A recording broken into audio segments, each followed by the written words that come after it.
Magandang gabi po sa inyong lahat. Magandang gabi po, Father. Kung gagamit tayo ng isang salita upang gamitin at ilarawan ang tagpong nangyari sa Ebanghelyo, ito ay ang salitang extravagant. Big time. Big time sapagkat una, mamahalin ang pabango noong panahon ni Jesus. Hindi lahat nakakayang makabili. Hindi lahat nakakayang makagamit. Pero si Maria, ang kapatid ni Marta at Lazaro, hindi alintana ang halaga. Maipagkaloob lamang kay Jesus. Hindi alintana ang pagiging mahal, maialay lamang sa kanyang Panginoon. Pero heto naman si Judas, pinigil ang tila baga pagsasayang na ginawa ni Maria. Tunay na may katotohanan na kasabihang ang latang walang laman, maingay. At ito po yung nangyari kay Judas sa Ebanghelyo.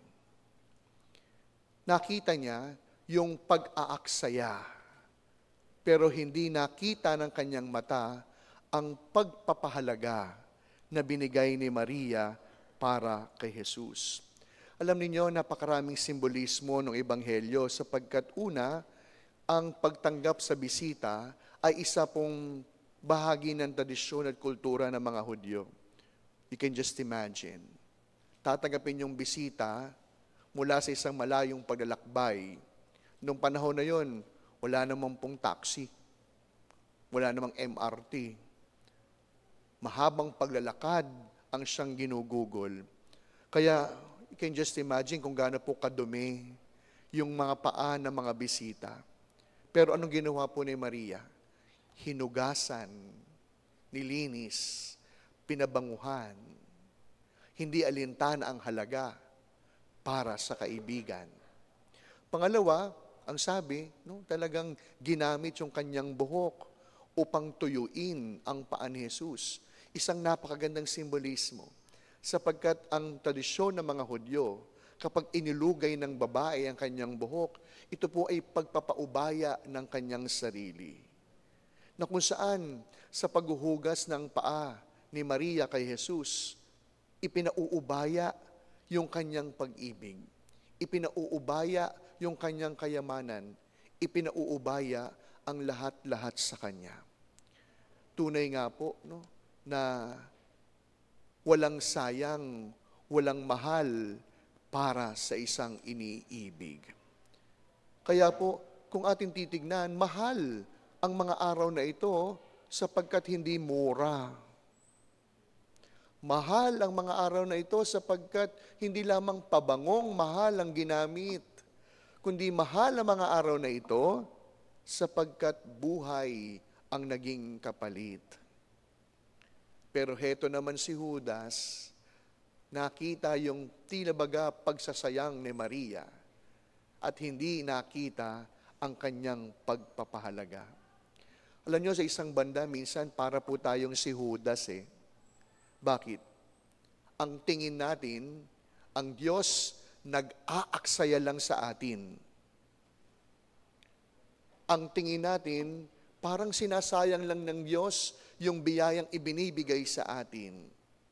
Bakit po sinasayang? Hindi naman tayo nagbabago. Bakit po sinasayang? Ilang beses naman gumagawa ng kalokohan. Bakit po nasasayang? Sapagat hindi naman natin pinahahalagahan. Mga minamahal kong mga kapatid, ito po ang paalala ng Lunes Santo. Ang Diyos, oo, extravagant, big time sa kanyang pagpapatawad. Extravagant sa kanyang pagmamahal. Kaya nga po ang Diyos, hindi po Diyos lamang ng pangalawang pagkakataon. Ang Diyos ay Diyos ng maraming pagkakataon. At tunay nga masasayang yung pagkakataon kung hindi naman natin pahahalagahan. Kung hindi naman natin gagamitin, at ang biyaya ay masasayang lamang. Ngayon, pumapasok na tayo sa mga mahal na araw. Sana po yung pagpapagod po natin, wag lamang pong masayang.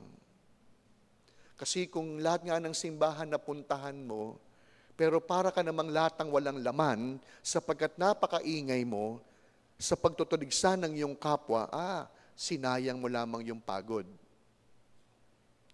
Lahat ng pabasa kinantahan mo, pero yung simpleng pagkanta sa loob ng misa, ni hindi mo kayang ipagkaloob sa Diyos, sayang talaga. Kung sa Biyernes Santo, magpipinitensya ka, hahagupitin mo ang iyong lingkod upang makita ang iyong pagsisisi, pero sa pamilya, hindi mo naman kayang pahalagahan at alagaan, sayang yung pagsusugat sa likod. Baka nga po talaga sayang yung biyaya kasi hindi naman natin ginagamit. Sa pagpapatuloy po ng ating misa, ang mahal na araw ay tunay na mahal sapagkat hindi mura. Mahal ang mga araw na ito sapagkat dugo ang ipinambayad. Mahal ang mga araw na ito sapagkat tila baka kahit para nagsasayang ang Diyos, ang kanyang pag-ibig ay iniaalay para sa kanyang bawat minamahal, para sa bawat iniibig. Kaya sa pagpapatuloy po ng ating pagdiriwang, yun po yung biyayang ating hingin. Biyayang sana huwag masayang ang bawat pagpapala na ibinibigay sa atin. Biyayang huwag sana natin sayangin, bagkus pahalagahan ang bawat pagkakataon na pinagkakalob sa atin ng Diyos upang tayo ay makalapit sa Kanya. Amen.